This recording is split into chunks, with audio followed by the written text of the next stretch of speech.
सासू माँ की नई सहेली। प्रिया किचन में चाय बना रही होती है और सुमन ड्राइंग रूम में बैठकर मजे से टीवी देख रही होती है।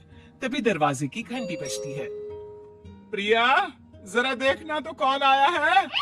देखती हूँ मम्मी जी। प्रिया दरवाजा खोलती है तो सामने पड़ोस वाली विमला आंटी खड़ी होती है। नमस्ते आंटी जी, कैसी हैं आप?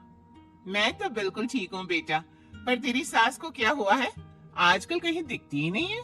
जब देखो तब टीवी के आगे जमी रहती है। अंदर तो आइए आंटी।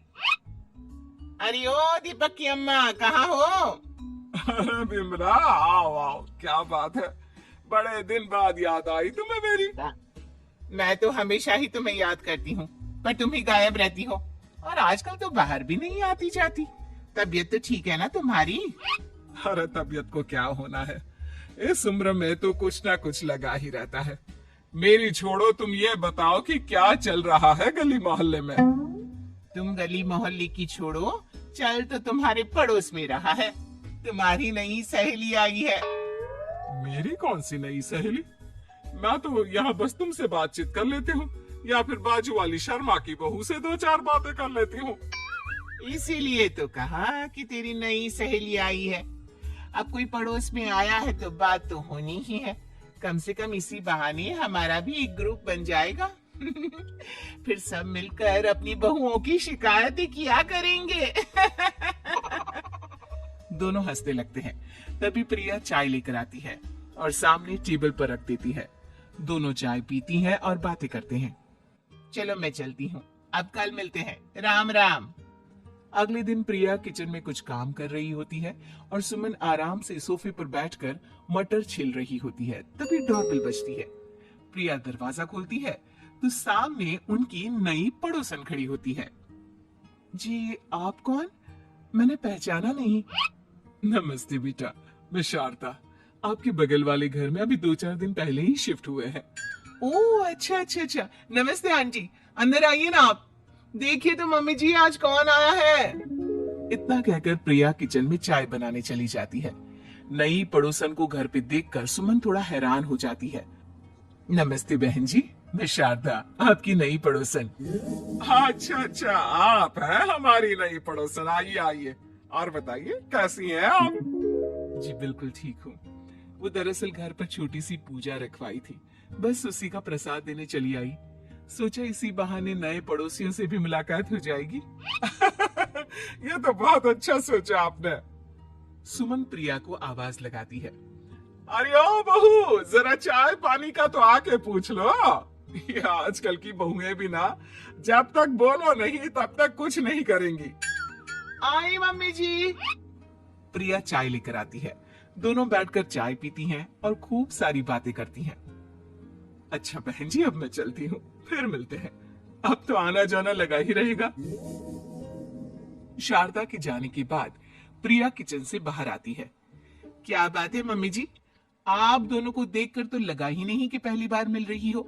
आप दोनों तो बिल्कुल बिछड़ी हुई सहेलियों की तरह बातें कर रही थी। अरे जब दो औरतें मिल जाती है ना, तो बातें अपने आप ही निकल आती है।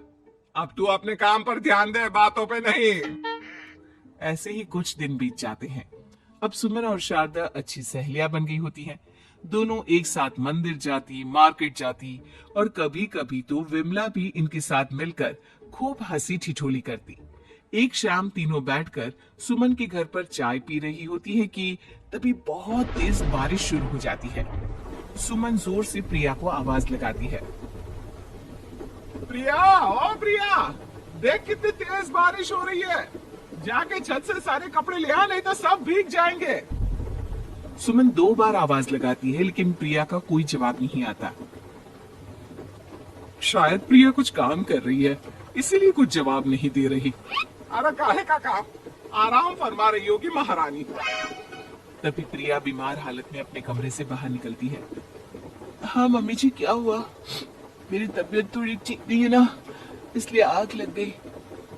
अरे सारे कपड़े भीग गए और तुझे सोने से फुर्सत नहीं है। सबके सामने सुमन के मुंह से ऐसी बातें सुनकर प्रिया उदास हो जाती है और छत से कपड़े उतारने चली जाती है। सुमन, ये क्या बात हुई? प्रिया ने बताया ना कि उसकी तबीयत ठीक नहीं, इसलिए उसकी आंख लग गई। तुम भी ना खामखा उसे सबके सामने सुना दिया। अरे आप नहीं जानती शारदा जी, कुछ बहुएं ना बहुत आलसी होती है, घर का एक काम नहीं करना चाहती। ऐसा नहीं है सुमन, तुम्हारी बहू तो बहुत प्यारी है, तुम्हारी सारी बात भी तो मानती है। हाँ सुमन, तुम प्रिया के बारे में ऐसा क्यों सोचती हो? मेरी भी दो बहुएं हैं, लेकिन मैं उन्हें अपनी बेटियों की तरह रखती हूँ। आखिर वो भी तो किसी की बेटियां ही है ना। और अगर तुम ऐसा ही व्यवहार करोगी तो एक दिन प्रिया भी तुम्हारे साथ ऐसा ही बर्ताव करेगी।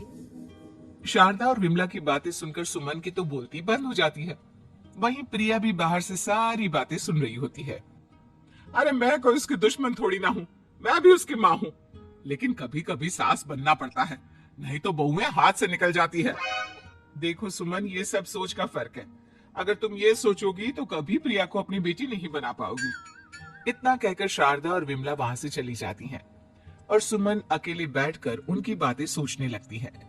अगले दिन प्रिया और दीपक अपने कमरे में बैठकर बात कर रहे होते हैं और सुमन उनके कमरे के बाहर कुछ काम कर रही होती है और उन दोनों की बातें सुन लेती है। दीपक, तुम्हें पता है हमारे पड़ोस में जो शारदा आंटी है ना, बहुत अच्छी है। अच्छा, ऐसा क्या हो गया जो तुम्हें वो इतनी अच्छी लगने लग गई? कुछ खास नहीं, बस कल जब मम्मी जी मुझे सबके सामने सुना रही थी तो शारदा आंटी ने मेरा साथ दिया। मैं तो सच में हैरान ही रह गई थी जब उन्होंने मम्मी जी को मुझसे ऐसा बर्ताव करने के लिए मना किया। अच्छा, फिर क्या हुआ? होना क्या था, शारदा आंटी तो मम्मी जी को समझा ही रही थी कि बहू को भी बेटी की तरह ही रखना चाहिए, लेकिन मम्मी जी तो मम्मी जी है ना, उन्हें तो मुझ में हमेशा कमी ही दिखती है। काश मुझे भी शारदा आंटी जैसी सास मिली होती जो मुझे भी अपनी बेटी जैसे समझती। सुमन ये सब सुनकर बहुत उदास हो जाती है और वहां से चली जाती है। प्रिया की बातें सुमन के कानों में बार बार गूंज रही थी। उसे बहुत शर्मिंदगी महसूस हो रही थी कि उसने प्रिया के साथ बहुत गलत किया है। अगले दिन सुमन शारदा और विमला को बुलाती है। क्या बात है सुमन, आज तूने ऐसे अचानक क्यों बुलाया? सब ठीक तो है ना? हाँ हाँ, सब ठीक है, तुम दोनों बैठो तो सही। तब तक दीपक और उसके पापा भी आ जाते हैं। प्रिया, तुम भी आ जाओ। क्या हुआ मम्मी जी, आपने बुलाया? हाँ प्रिया बेटा, मैं आज सबके सामने तुमसे माफी मांगना चाहती हूँ। मैंने आज तक तुम्हारे साथ बहुत बुरा व्यवहार किया है, लेकिन तुमने कभी भी मेरे साथ बुरा बर्ताव नहीं किया। मुझे अपनी गलती का एहसास हो गया है, हो सके तो मुझे माफ कर देना। प्रिया अपनी सास की बातें सुनकर हैरान हो जाती है। उसकी आंखों में आंसू आ जाते हैं। प्लीज मम्मी जी, आप मुझसे माफी मत मांगिए, मैं भी आपकी बेटी ही हूँ। वैसे एक थैंक यू तो मेरी नई सहेली को भी बनता है, जिसकी वजह से मुझे मेरी गलती का एहसास हुआ। शारदा बहन, आपका बहुत बहुत शुक्रिया जो आपने मेरी आंखें खोल दी। अरे क्या सुमन, तुम भी ना। तो फिर इसी बात पर चाय और पकौड़ी हो जाए? हाँ हाँ, क्यों नहीं।